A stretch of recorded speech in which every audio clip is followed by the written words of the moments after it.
किया। जिंदगी में कामयाब होने के लिए याद रखिएगा, ये मायने नहीं रखता है कि आपने कितना किया, मायने ये रखता है कि आप कितना कर सकते थे। जब लंका में पुल बनाया जा रहा था पत्थरों को जोड़ जोड़ कर सीता माँ को लाने के लिए, तो बंदरों के साथ साथ गिलहरियाँ भी वहाँ पत्थर भर रही थी। 300 से कितना पत्थर ही उठेगा। एक बंदर आया तो उठा के फेंक दिया गिलहरी को, भाग यहाँ से, तो इतनी पत्थर बीच में ला रही है। तो मर्यादा पुरुषोत्तम राम के पास वो जाके गिलहरी गिरी, तो गिलहरी को वो प्यार से सहलाए थे ना, तो ऐसा कहा जाता है कि इस पे जो निशान है गिलहरी के पीठ पे, वो राम जी का है। राम जी ने उस बंदर को बुलाया और कहा कि देखो तुम इतना विशाल पत्थर उठा रहे हो तो तुम्हारा शरीर भी विशाल है, ये गिलहरी इतना बड़ा पत्थर उठा रही है जितना इसकी क्षमता है। तो आप अगर कामयाब होना चाहते हैं तो आप ये मत सोचिए कि आप हमने आज 8 घंटे पढ़ लिए या 8 घंटा मेहनत किए, आप ये सोचिए कि आप कितना कर सकते थे। और देखिए, जो सपने देखते हैं उनके लिए तो पूरी रात छोटी पड़ जाती है, और सपने पूरे करने वाले के लिए पूरा दिन छोटा पड़ जाता है। समय और समझदारी दोनों बड़े अलग अलग चीज़ है, दोनों एक साथ नहीं होते हैं। जब समय रहता है तो समझदारी नहीं रहती है, जब समझदारी आती है तो समय निकल जाता है। शिक्षक यही काम करता है कि समय रहते आप में एक समझदारी विकसित कर देता है, और आपको यह हुनर सिखाता है कि आप दुनिया को करके दिखाइए, क्योंकि दुनिया सुनना नहीं देखना पसंद करती है कि आपने क्या किया।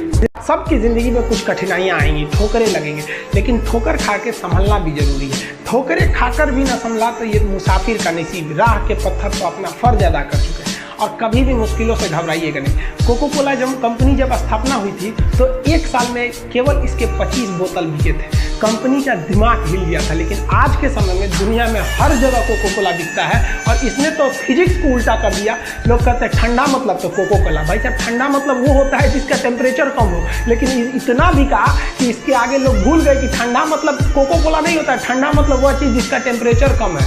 आगे बढ़ने के लिए तकलीफ का होना जरूरी है, क्योंकि छांव आते ही इंसान के कदम रुक जाते हैं और धूप में कभी कदम नहीं रुकते हैं। ज़रूरी नहीं कि हर चीज़ आपको किताबें और यूनिवर्सिटी में ही पढ़ाया जाएगा।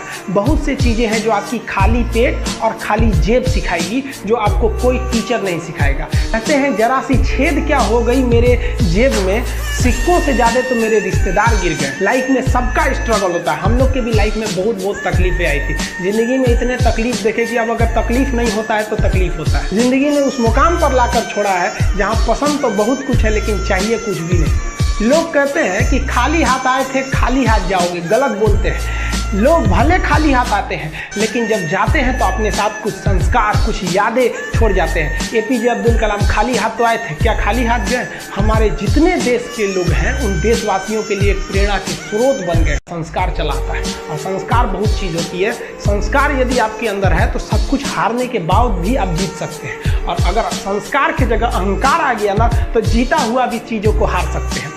कमज़ोर व्यक्ति ही दूसरे काम का बदला लेता है, लेकिन जो ताकतवर होता है वो माफ़ कर देता है। लेकिन जो बुद्धिमान व्यक्ति होता है वो इग्नोर कर देता है, नज़रअंदाज कर देता है और बच के निकल जाता है। क्योंकि अगर कोई व्यक्ति आपको पहली बार धोखा दिया तो इसमें उस व्यक्ति का गलती है, लेकिन वही व्यक्ति अगर दोबारा धोखा दिया तो इसमें आपकी गलती है। सबसे समझदार होकर चलिए, और मिजाज में कुछ सख्ती भी रखिए। लोग पी जाते अगर समंदर खारा नहीं होता, तो थोड़ा सा सख्ती भी बना के रखना चाहिए।